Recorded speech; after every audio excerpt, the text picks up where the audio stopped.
and welcome to another Tabletop Games blog Takebacks episode. Your tribe is sitting around the fire, a new invention that will prove to be the spark of great things to come, things that nobody can yet predict or even dream of. It feels like you have been here before though. The scene seems very familiar.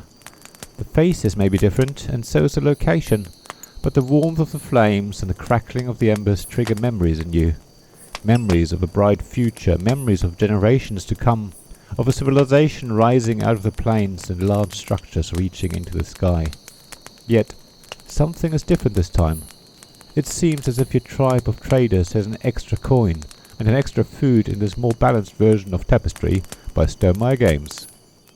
Yes, there's now a PDF of amendments of the starting setup of Tapestry that you can download from the Stonemaier Games website, see link in the description below. The PDF explains which civilizations are affected and which ones are not. It also includes some adjustments to some civilizations if you gain them during the game. Everything else in Tapestry remains unchanged, however. It is a single page that can be printed out really easily, and which makes it very easy to find the civilization you're playing and adjust your starting setup accordingly. However, do check the PDF from time to time, as Stonemaier Games may make further changes as more information about actual gameplays is fed back to them.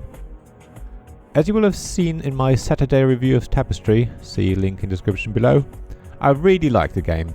I've played it many times more since then, including the adjusted civilizations introduced by the PDF, and even though the things I found annoying about Tapestry at the time are still valid, I still love the game as much, if not a bit more.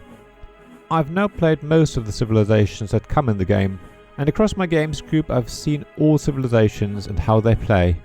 Like in any asymmetric game, there are some civilizations that suit my playing style better than others, and some feel easier to play than others, but all of them try to guide you in your choices, at least to some degree. The nomads, for example, really want you to explore and conquer the map. The craftsmen want to build a lot of income buildings to gain benefits, while the inventors clearly want everyone to invest in technology cards. Yet, there are also many civilizations that are a lot more flexible and force you to work out a suitable strategy for them. The futurists, for example, start ahead of everyone else on all 4 advancement tracks, but after that it's really up to you to decide how to develop that into a decisive advantage. The leaders, on the other hand, can advance on each track once over the duration of the game, but in which order you take advantage of this free step is up to you. It's these civilizations that make you want to explore the game more and play it multiple times, to see what you can do differently this time. Similarly, it feels like the technology advancement track is the one to go for, as it seems to offer the biggest potential points and overall benefits. That makes sense because you do want to develop your civilization, and technology has played a huge role in mankind's progress. However, it can also feel like it's the only way to win the game, and makes you want to almost completely neglect the other tracks. Yet, I do feel like this is just an impression you get until you've played Tapestry many more times and tried out different combinations. In particular, as some civilizations do benefit more from the other tracks. So even after many plays, there's still a lot to explore and try. I certainly want to see how the exploration and military tracks could work together to control the central map and win the game that way. However, it will depend on what civilization I get dealt in the game, as it won't work so well all the time. The reason for this article was to talk about the amended civilizations, so let me talk about that. I must say, I didn't feel that the adjustments helped us. I reckon you have to have played Tapestry many more times before certain civilizations will need the boost, or need to be held in check. In fact, at the moment it feels that the adjustments give certain civilizations an unfair advantage.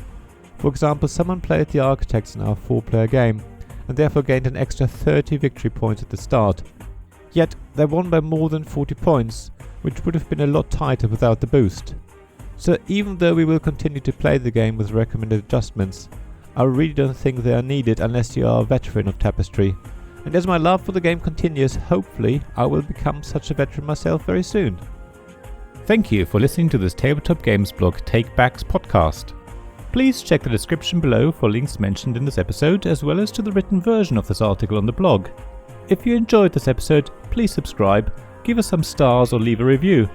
Please also tell your friends about me, and if you want to offer financial support, check out my Patreon and Ko-fi pages, links to which you'll find in the blog at tabletopgamesblog.com. So thank you again for listening, and I hope to see you again soon. This podcast is made possible by the generous help from our Patreon supporters. Royal Patron Sean Newman, the UK half of Gamelot, Castle Guard David Miller of Subquark Publishing, Dice Masters James Naylor, publisher of Magnate First City, and Paul Grogan of Gaming Rules, and Shining Light Robin Kay of Rune Sky Games, Sarah Reed of Resourceful Games, Tim Vernick, and Richard Simpson of We're Not Wizards.